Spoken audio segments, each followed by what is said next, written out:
You found the best podcast around. Tost N Jam is back for another weekly visit. I want to thank you for joining us. Tost N Jam, presented by Valley City State University and broadcast from the second floor of the beautiful Rhodes Science Center. I'm Tim Ost, known as Toast, and here he is, Paul McDonald. He goes by Jam. The best combination for eating and for podcasting. Any time of the day, Any too. time of the day, Yeah, yes. Tost N Jam. It's good for any time. We're gonna turn back the hands of time. Does that sound like a song? It does. Gee, it sounds... And talk to another past athlete at Valley City State. Scott Roehrich is our guest today. Scott, nice to have you along. It's great to be here. Yeah, haven't talked to Scott in a while. I see him once in a while. Yeah, okay. Well, he's our guest, and we're going to talk to him.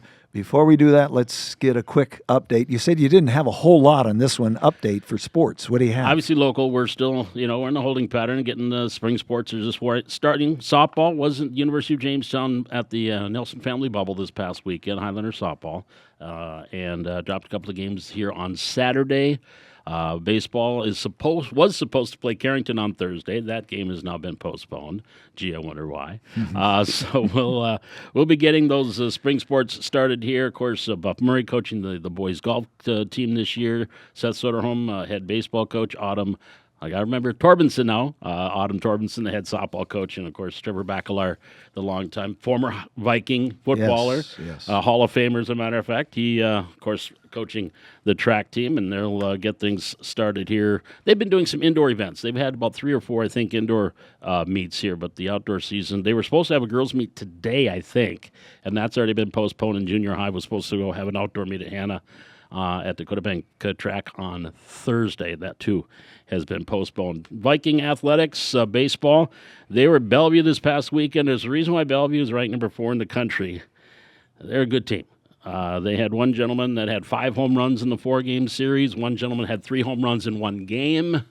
As the Vikings dropped 4. Vikings are up in the 4th game. They're up 9-6 late in game number 4 of that series, but then the balls started flying out of the ballpark at their new ballpark at Bellevue, and the Vikings dropped those 4 games. Now they are supposed to host Dakota State Friday, Saturday. We have not heard for sure.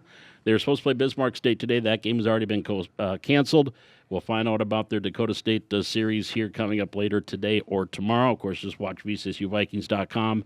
Also Facebook and X and Instagram for any updates on that. Softball had a great weekend, went 4-0 here at home in their home opener this past weekend with Dakota State.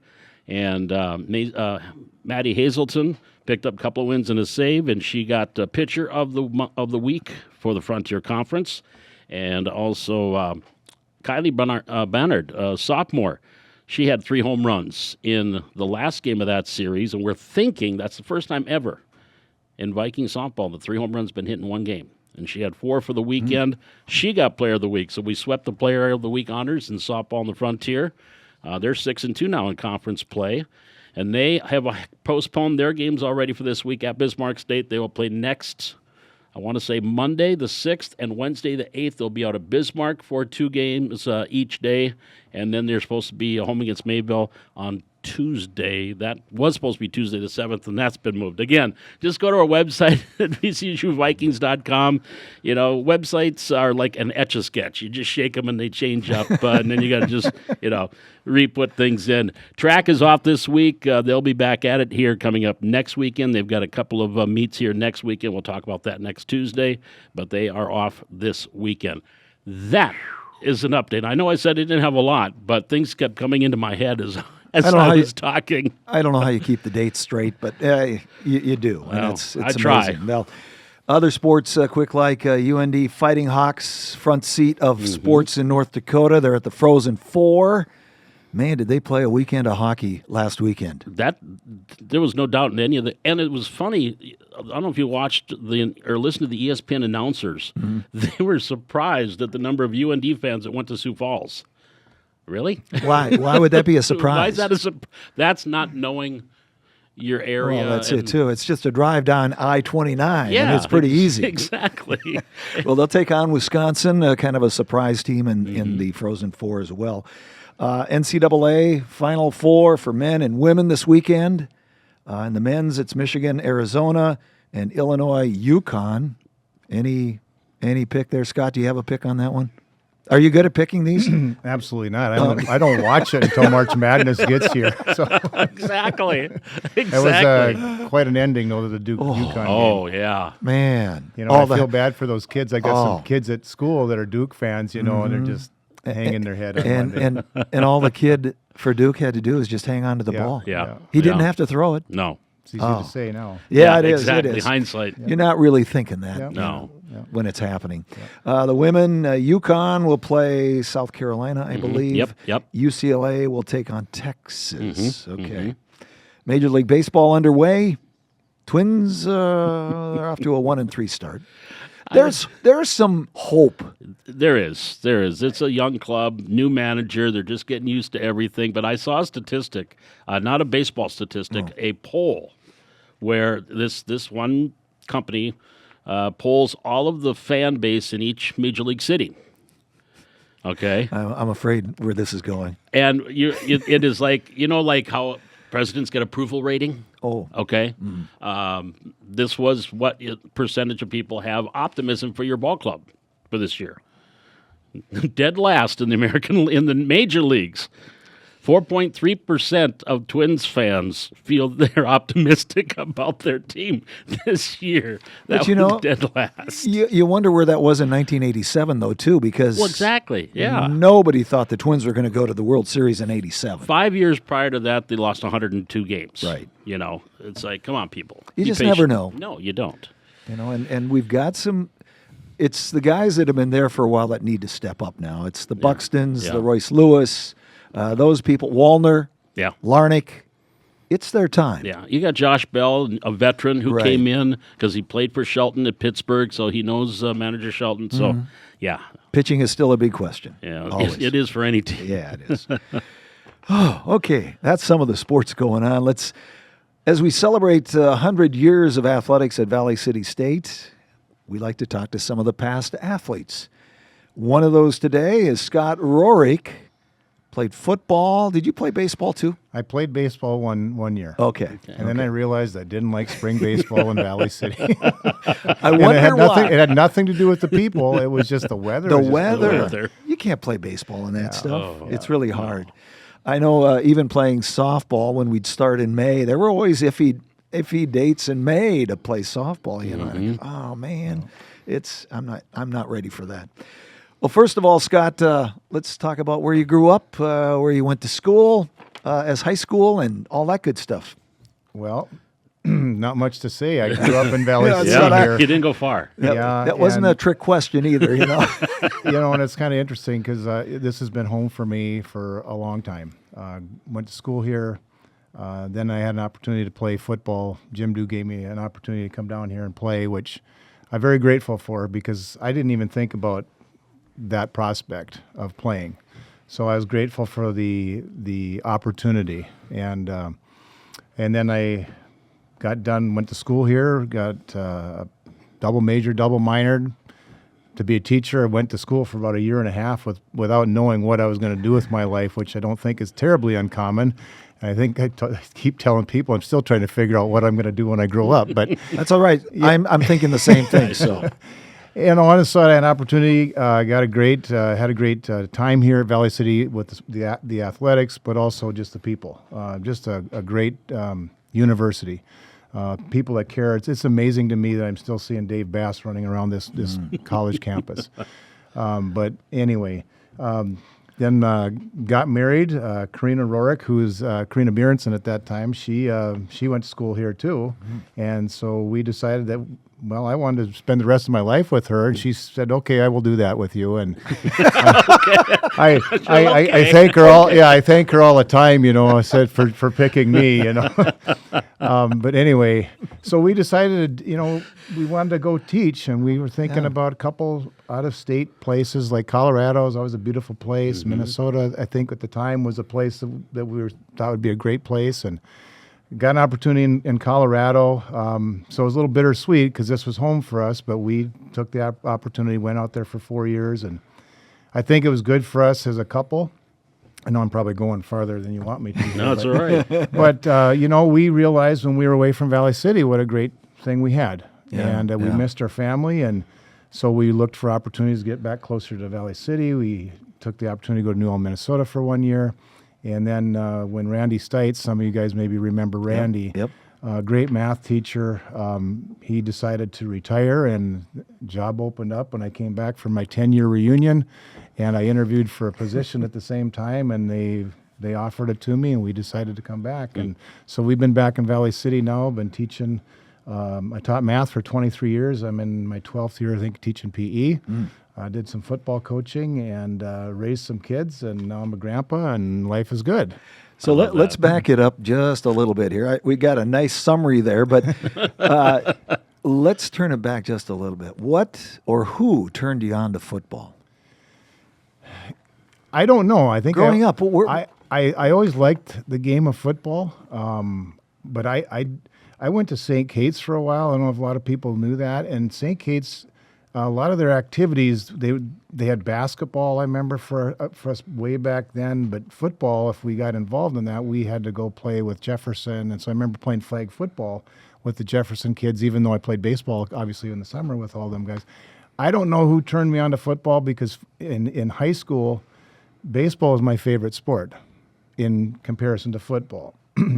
But I do remember my last football game up at Hannafield. We lost a very close game to Fargo North. And that was EDC back in those days, right? Well, we were Or in what? North Star back North then. Star, yeah. So yeah. we had 3 groups, and we ended up playing Fargo North. We were the North Star Conference champions that year.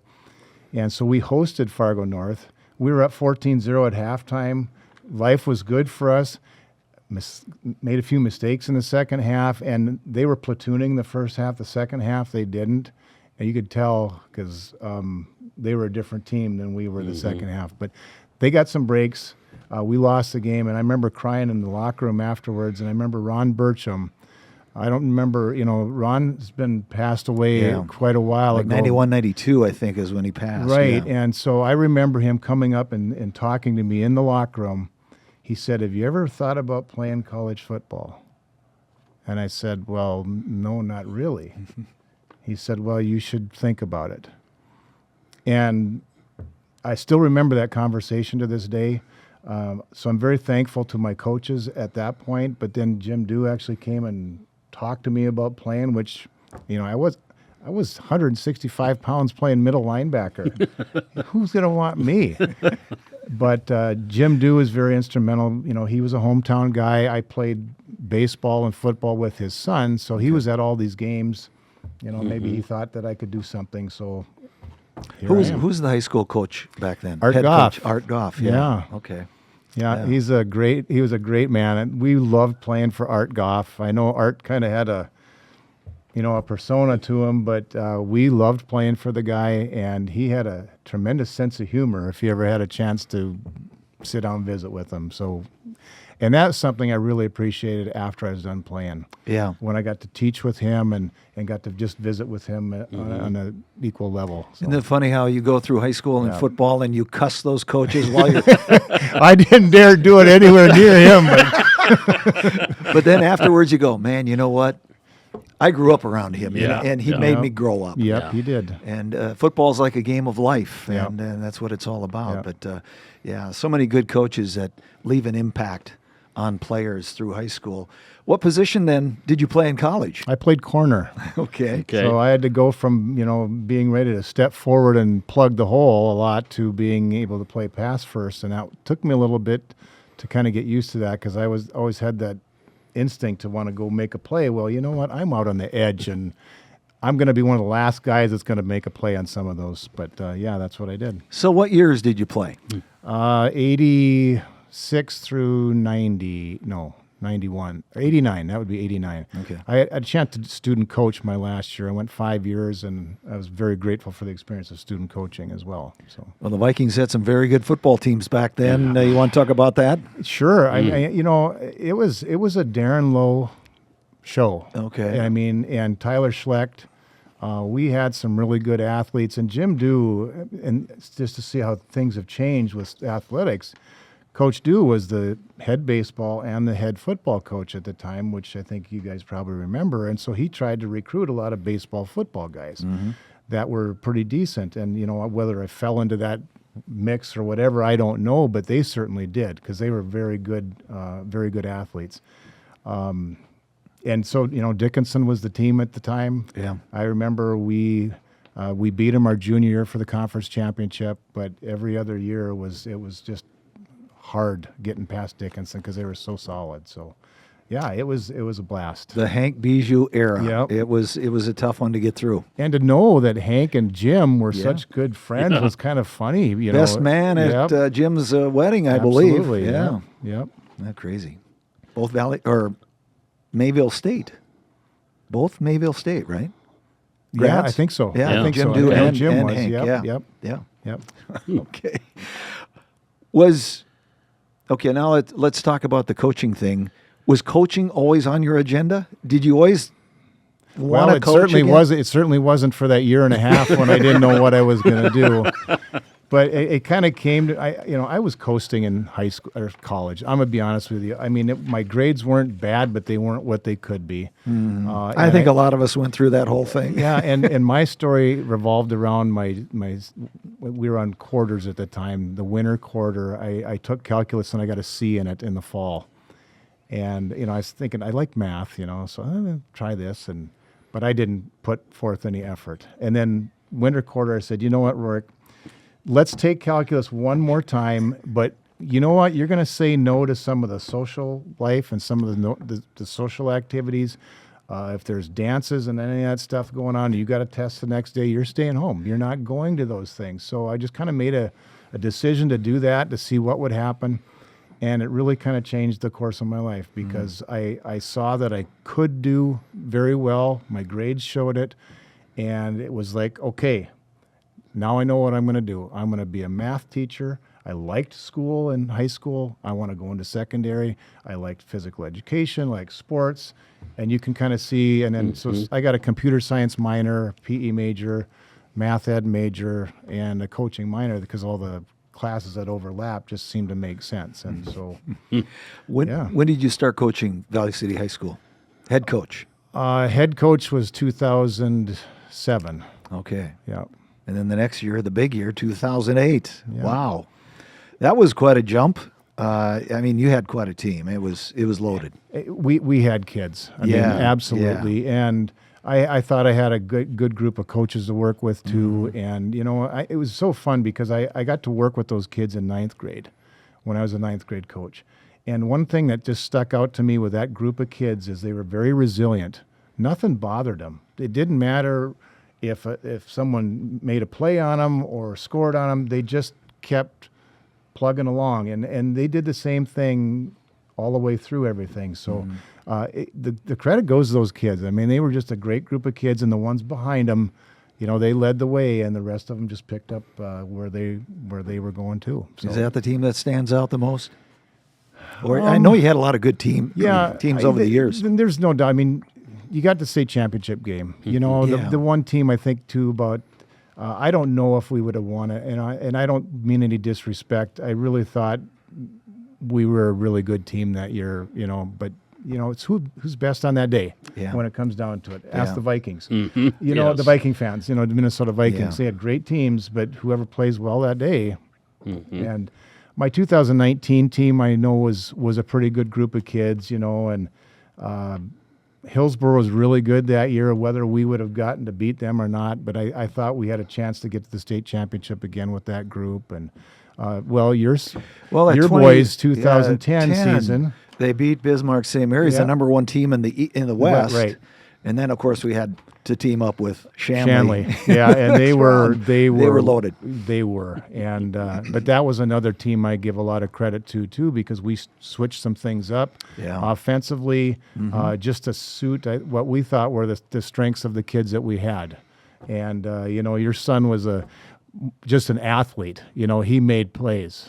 And Trent Egan, I think about him too. Yeah. They were just outstanding kids. I really enjoyed taking them to the Shrine game that their senior. Because I thought about that too. That was a fun experience for me too, to take those two guys there. Yeah. And you had the wide receiver too back then. Oh, now I can't. Well, Joy Holgrimson was playing, Holgrimson, and Preston Myers was another one. And I think too. we lost him going into the Shanley game. Yeah. He had a slight injury Yep. in that St. Yep. Mary's game, but Yep. yeah, a lot of fun in those. That was fun watching. It was Yep. great. Just You know, the other team I think that was pretty decent was our 2015 team. Mm-hmm. You know, we got some injuries towards the end of the year, and sometimes it's not how many, but who. yeah, You know, and Yeah. so when we lost Joey Holgrimson, was it Joey? John. It was John. John. At the Holgrimson. yeah. Yeah, and John got hurt, and I know Eli Allen was a little gimpy that year too. So, but yeah, those are some of the teams that you think about. Just a lot of fun. But you know, I will say this: I think one of the greatest groups of kids I remember working with was in 2017. We were 0-9, didn't win a game. We had one senior playing football, and we just had a bunch of young kids who just had fun, enjoyed themselves. And I really think that was one of the reasons we had the success in 2019 we did, is because we were able to hang on with those kids and have fun with them and keep coaching them, and they kept working, and it just showed up. So I give the kids a lot of credit for that Yeah, group too. you know, and sometimes those kids get a lot more out of that experience than anything. Yeah. When the chips are down, they're still playing. Yep. That makes Yep. makes a coach feel pretty good about It does. that. Yeah. Yep. I'm very proud of them. So you're retired from coaching now, teaching only. Now, do you miss, or what part do you miss coaching football?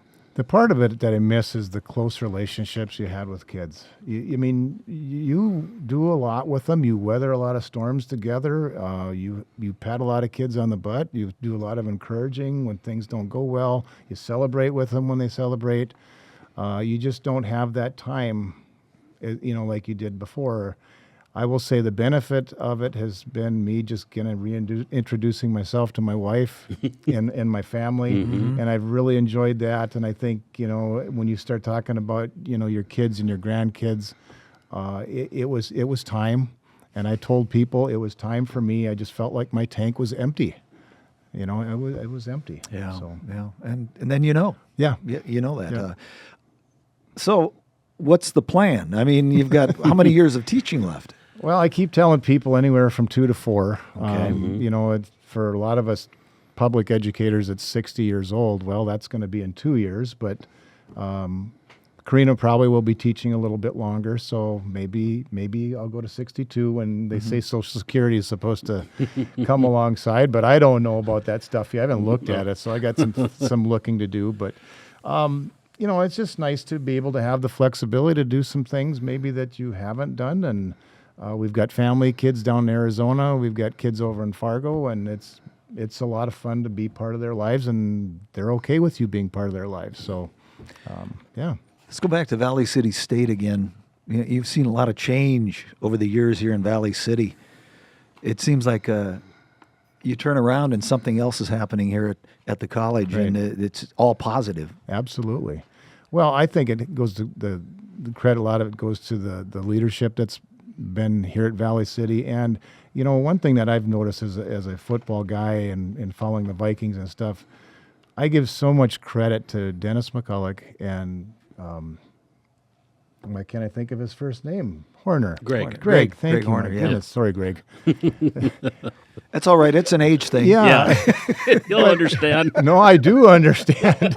I just didn't think it would happen Well, and with that too one. many hits to the head too in Right, football. right, You yeah. know, that can do it. You know, I don't think I ever had a concussion. You know, people ask you, I don't know. I don't know. Remember. Yeah, we never had that Yeah. word in football Yeah, back in the yeah. 70s and 80s. Yeah, but anyway, I think about these guys who, you know, didn't necessarily use it as a stepping stone. You know, I'm going to go here and then I'm going to, with the idea of, they've stuck their heart and their soul, raised their families here.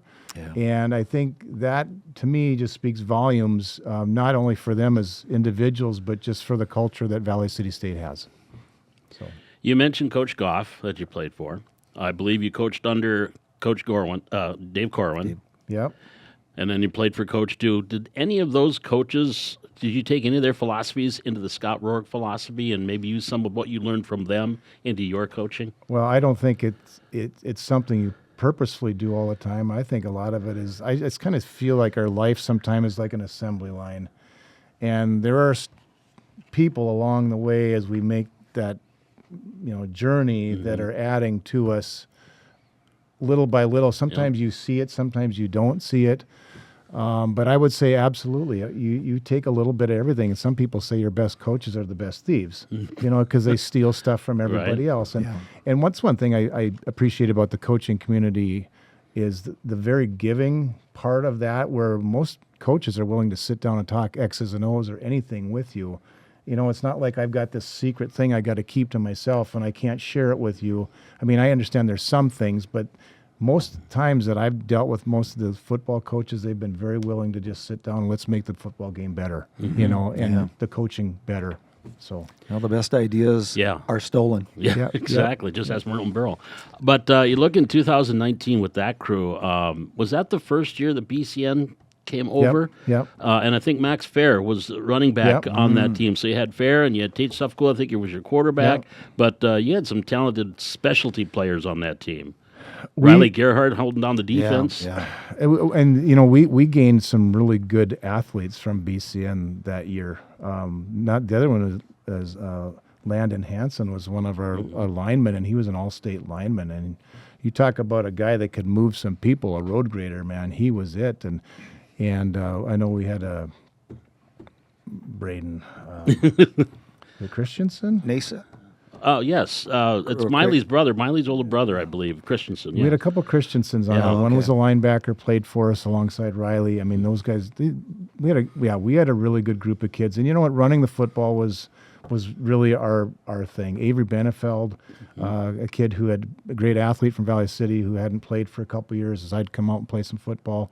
He contributed quite a bit for us too. So yeah, it was a really close-knit group of seniors that we had that year too. And those BCN kids, they fell right in with them, and everything it just gelled really well. Yeah, it was a great marriage there with that team. Absolutely. And it was a tough 14-7 loss to Beulah that last day. Yeah, I'll remember that one for a while. It was kind of cold and dreary, and Vikings got beat by Waldorf for the conference championship, I think, that day, and it was.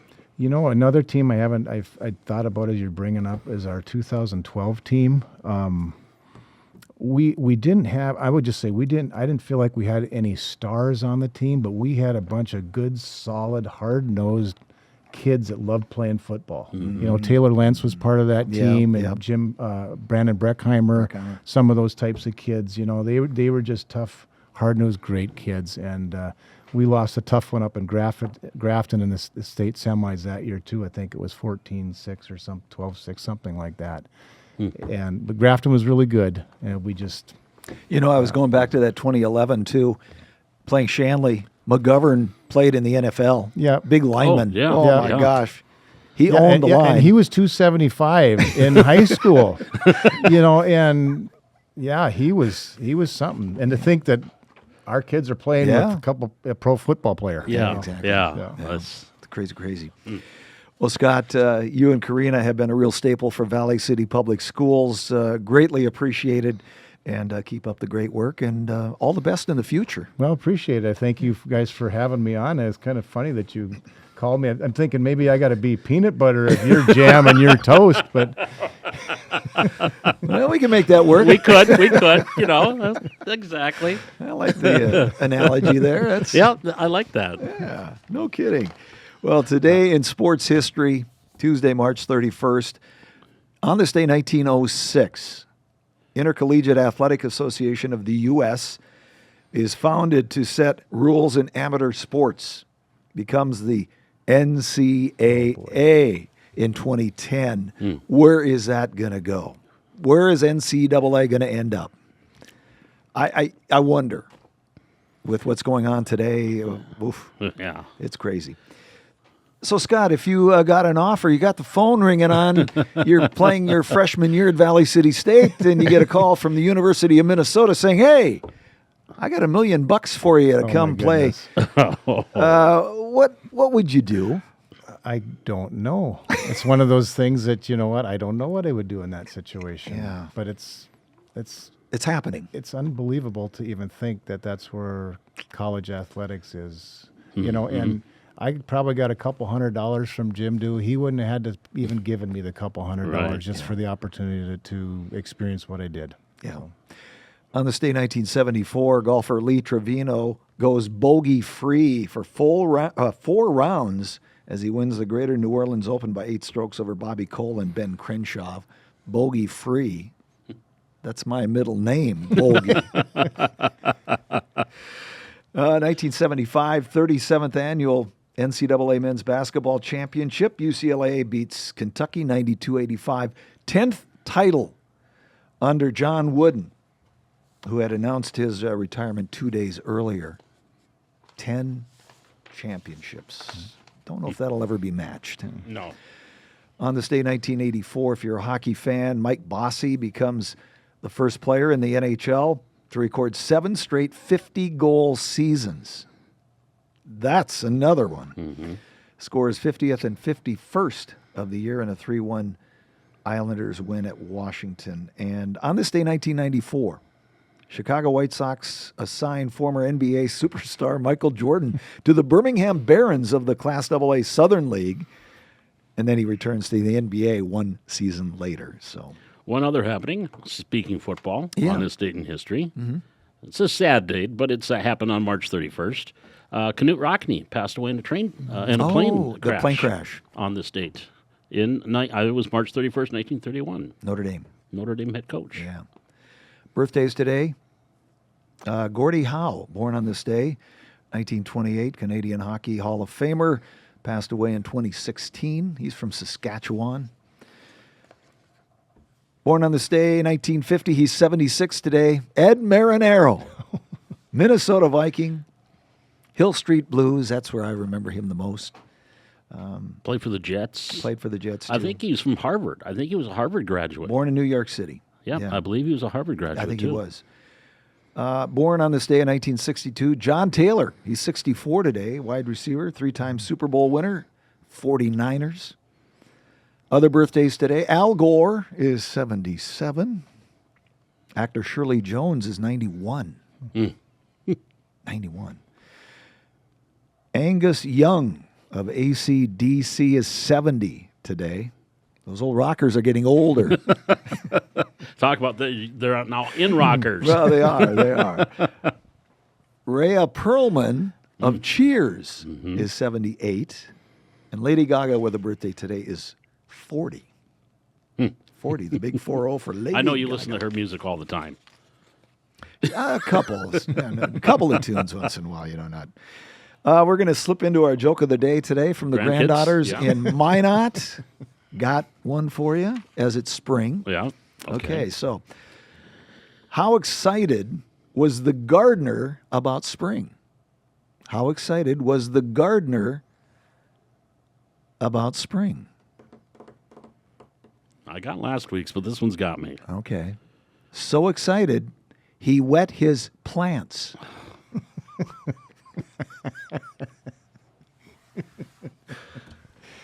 Austin even got that one. Oh, girls. nice one. And I have another one, but we'll save that for next week. One is enough this week. Yeah, especially that one. So excited, he wet his plants. Oh, I'm going to have to use that today. Yeah. Well, that's going to do it for another version of Toast and Jam. Big thank you to our guest, Scott Roehrich. Thank you so much for coming in. My pleasure. Thanks to our production team, Austin Roggelstead with us. Hey, way to go, Austin. Paul, any last words for us? How about where do they get us? They can find Catch us on Apple Podcast. You can find us on Spotify. You can find us on the Valley City State University YouTube page.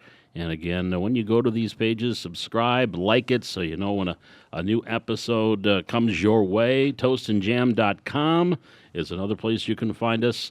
And, of course, throughout the week, little snippets of these interviews drop on our Facebook page and X. So lots of ways to listen to Toast and Jam. I got a feeling the numbers are going to really grow this week. I think so. Yeah. Yes. Toast and Jam presented by Valley City State University. We thank everyone at VCSU. Toast and Jam saying bye-bye for now. Happy Easter to everyone.